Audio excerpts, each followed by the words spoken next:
Kent Ridge, or Pasir Panjang Ridge as it was known prior to 1952, was a thriving primary rainforest. Sadly, repeated cultivation and its use as a British fortress during World War II degraded the soil it now stands on. Slowly, however, the ridge is regaining its biodiversity, and hope still remains for the little patch of greenery that forms the backbone of NUS. Large carnivores have long been thought to have disappeared from the forests of Kent Ridge, but predators still remain, lying in wait for our unsuspecting intrepid explorers. They're sometimes closer than we care to imagine.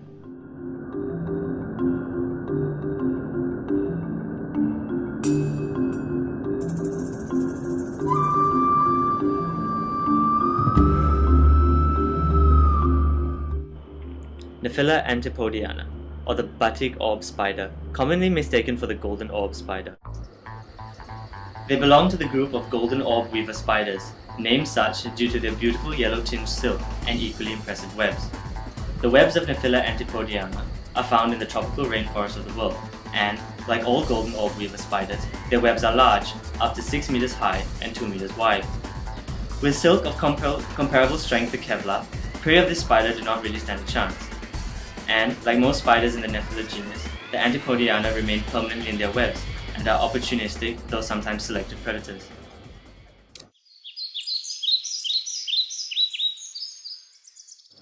Nephila Antipodiana invest much time and energy in their webs, usually repairing damage to their webs within an hour of damage. They, however, are not averse to relocating their webs if prey capture is low or is damaged beyond repair.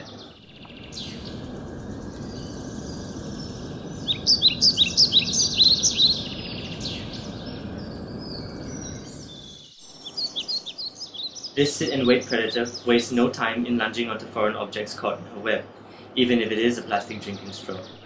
Notice how the opportunistic male hops onto her back, possibly in an attempt to mate while she's preoccupied with feeding or to grab a small snack. She approaches the foreign object cautiously. Is it prey? She doesn't pounce on it like flies she's used to. Normally, with larger prey, the Antipodiana will choose to inject it with venom first, returning later when the prey is subdued enough to cut it out of the web and wrap it densely with silk.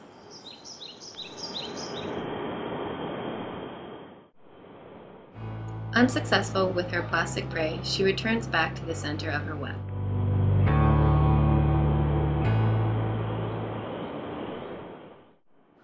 After her short wait at the center of her web, the female batik orb spider returns to the prey to inspect it.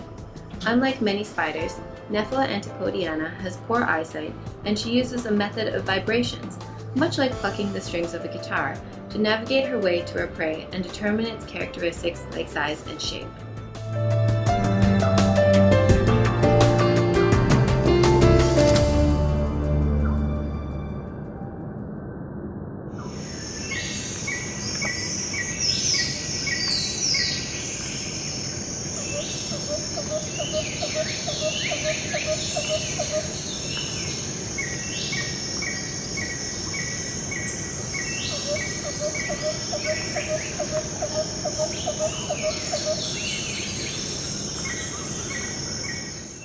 The female realizes that the plastic is a foreign, useless object, and thus tries to release it from her web instead of bundle it up and eat it as she would a normal prey. She works hard to release the piece of plastic from the web. Observe how she even goes so far as to cut the strands of her own web in an attempt to break the plastic free from the web. However, her attempts to release the object end in failure. Nephila Antipodiana has given up. The plastic is simply too large for her to remove. Would our female batik orb spider react the same way with smaller objects? A flower, about the same size and shape as a moth. Within seconds, the female pounces on the moth, giving it no time to thrash, let alone escape.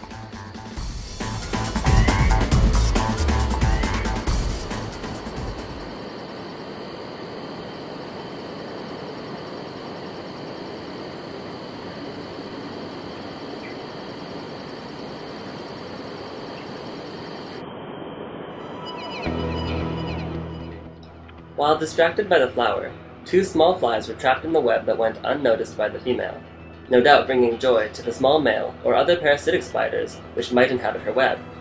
Some males might even see the female's preoccupation with the maintenance of her web as an opportunity to mate.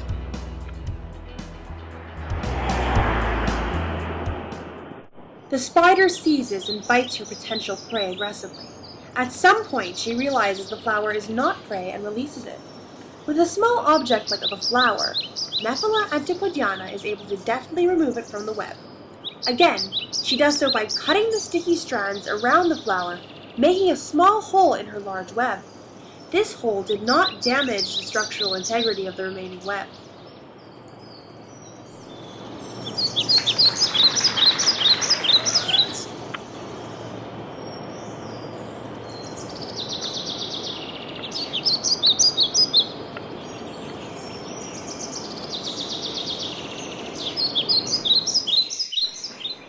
As mentioned, it is not uncommon for Nephila Antipodiana to consume her web and rebuild it nearby, often no more than 2 or 3 meters from the previous location.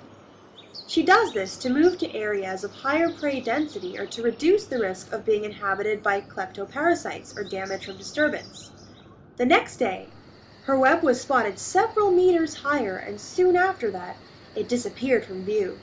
She probably sensed that after her failure to capture plastic prey, it would be better to move on. Although numerous efforts have been made to preserve the biodiversity of Singapore's ecosystems, more could be done to ensure important habitats remain intact despite the city's aggressive development. Regardless, it is interesting how species such as Nephila Antipodiana managed to adapt to their rapidly changing surroundings. The way the spider dealt with foreign objects is a testament to this astounding ability to survive in the most unexpected settings.